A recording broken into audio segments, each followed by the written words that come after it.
Mengapa berkendara di jalan raya mudah membuat emosi seseorang menjadi tidak terkendali, bahkan berujung arogansi bak koboi? Apa yang harus diantisipasi jika terjadi kondisi cekcok di jalan raya dan apakah perlu ada pembenahan sistem berkendara di jalan? Kami akan membahasnya bersama pakar keamanan berkendara Safety Defensive Consultant Indonesia atau SDCI, Bung Sony Susmana. Selamat malam, Bung Sony.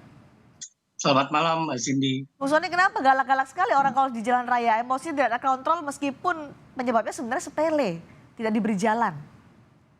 Ya, ini sebuah kegagalan pemahaman ya. Hmm. Karena prinsip mengemudi ini kan hanya mengarahkan kendaraan dari satu titik ke titik berikutnya dengan aman dan selamat. Ya. Nah, di sini ada tanggung jawab seorang pengemudi, yaitu penguasaan diri melalui pikiran, perilaku yang benar, yaitu kemampuan yang namanya soft skill. Semua orang punya kemampuan itu, tapi tidak mau diterapkan. Kenapa? Karena mereka lebih memilih jalan pintas, yaitu berkonflik. Nah, ini yang bahaya nih. Dia meluapkan emosinya, egonya. Saya harus akui bahwa kondisi lalu lintas di Indonesia ini masih jauh dari aman. Banyak sekali pengemudi-pengemudi yang berkarakter seperti ini. Oke. Dan kalau kita mengacu kepada video kemarin, yang cukup viral ya, sebetulnya ada dua hal yang bisa kita pelajari di sini. Aha. Yang pertama adalah masalah itu bisa diselesaikan baik-baik. Ajak bicara, gunakan bahasa, intonasi yang baik. Kalau salah, minta maaf. Kalau benar, ya tegur baik-baik. Itu yang namanya gentleman. Nah, yang kedua, ini yang banyak dilakukan di kita. Aha. Melakukan intimidasi, mengeluarkan senpi atau sajak. Ya. Bahkan bukan petugas.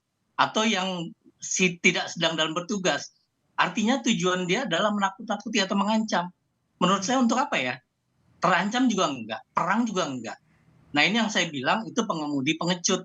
Karena kalau dia Ya. gentle, dia tidak akan membawa barang-barang berbahaya di Aha. dalam kendaraan. Bung Sony, ada nggak sih karakter-karakter tertentu orang-orang yang, oh ini biasanya kalau dalam keadaan atau posisi tidak diberi jalan atau hal-hal lainnya terpancing emosi sangat mudah hingga melakukan intimidasi. Ada nggak sih karakter-karakter tertentu yang Bung Sony mungkin bisa pernah pelajari? Ketika kita sudah ada di jalan raya, umumnya karakter kita berubah, Mbak. Ah, Kenapa? Kondisi lalu lintas kita udah sangat kacau gitu loh. Yang bisa merubah adalah kita sendiri. oke. Untuk itu penting sekali kita menahan diri kita, membuat diri kita lebih baik dengan perilaku-perilaku yang baik juga. Hmm, Kalau ada orang-orang yang melanggar, ya, mungkin menurut kita membuat kesal ya, ya, tetapi ya. lebih baik biarin aja, kasih jalan. Karena kan Dan yang kita terus yang kita apa namanya beberapa waktu lalu yang kita soroti adalah plat khusus biasanya cenderung melakukan arogansi, kemudian kendaraan-kendaraan tertentu pengendaranya juga cenderung melakukan tindakan arogansi ketika ya emosi berada di jalan raya. Itu benar nggak sih ada karakter-karakter khas seperti itu? ya, hampir semua pengemudi kalau sudah di jalan raya seperti itu, Mbak. Oke. Ada yang arogan, kemudian ada yang egois dan sebagainya. Mhm. Itu satu bentuk mereka bermasalah. Saya ulangin beberapa kali, setiap kali wawancara, mereka adalah pengemudi bermasalah. Nah, Oke. kita jangan ikut-ikut bermasalah. Nah, Biarin mereka punya masalah, mereka bawa oke. sendiri. Kalau Nah, mereka mau tuangkan itu di jalan raya, jangan mau kita terlibat. Nah, itu Nah, yang ingin saya hindari. tanyakan kepada Bung Sony. Jika kita berada di kondisi yang berada dengan orang-orang yang bermasalah, kemudian ia meluapkan emosinya, melakukan intimidasi, bagaimana yang harus kita lakukan jika kita berada di posisi orang yang menjadi sasaran kemarahan atau sasaran intimidasi itu? Yang pertama, jauhin.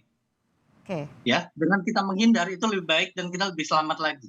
Hmm. Kalau kita ladenin, sama aja kita menjadi arogan kan. Yang kedua, jangan pernah ikut campur dengan masalah yang ada di jalan raya. Kita tetap fokus hanya berkendara. Artinya tidak melakukan aktivitas lain, apalagi sampai berkonflik. Hmm. Oke, perlukah dilaporkan ke polisi?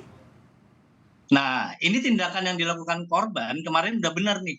Jangan dilawan. Cukup direkam sebagai bahan bukti Hmm. pelaporan ke polisi nantinya. Dan menurut saya polisi harus menindak mereka tegas. Karena takutnya kalau tidak ditindak dengan tegas, ini menjadi efek snowballs buat orang-orang yang lain. Hmm. Oh, mereka melakukan kesalahan kemarin nggak apa-apa loh. Yuk kita buat juga deh. Oh, saya juga mau deh. Ini bahaya sekali. Aha. Ketika hukum ditegakkan, otomatis pelanggar-pelanggar ini makin akan berkurang. Oke, artinya apakah kita juga harus antisipasi dengan dashcam? Sekarang kan sering kali di-upload di sosial media, kemudian dijadikan barang bukti. Apakah benar terjadi kecelakaan atau tidak? Apakah ada kesalahan yang dilakukan oleh pengendara atau tidak? Perlukah dengan dashcam sekarang untuk sebagai antisipasinya? Ya, kalau mau pasang dashcam boleh, kalau tidak pasang buat saya nggak ada masalah. Yang penting ketika sudah ketemu dengan pengemudi yang arogan, siap-siap ngerekam aja.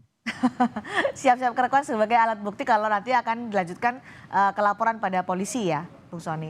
Iya, betul, Oke, betul. untuk mengantisipasi juga supaya tidak ada arogansi di jalan raya, kemudian penodongan, intimidasi, perlukah pembenahan sistem berkendara di jalan di Indonesia saat ini? Tadi disebutkan kan situasi jalan raya kita memang sudah sangat kacau, apalagi ketika macet. Ya, benar sekali. Jadi salah satu yang menjadi tolak ukur saya adalah bagaimana sistem lalu lintas ini dibenahin dari hulu sampai hilir. Karena mohon maaf ya, permohonan SIM ini sangat mudah bagi pengguna sekarang nih. Hmm, Cukup datang kemudian lewati proses yang menurut saya harusnya itu susah. Kenapa? Susah bukan mempersulit, ya. tetapi membatasi orang-orang yang memang tidak paham berkendara. Hmm, tapi yang paling penting adalah menahan diri supaya tidak Ya. emosi, berkendara dengan selamat dan juga nyaman. Terima kasih Bung Sony Susmana, pakar keselamatan transportasi untuk berkendara dari SDCI. Terima kasih sudah bergabung di Sapa Indonesia Malam.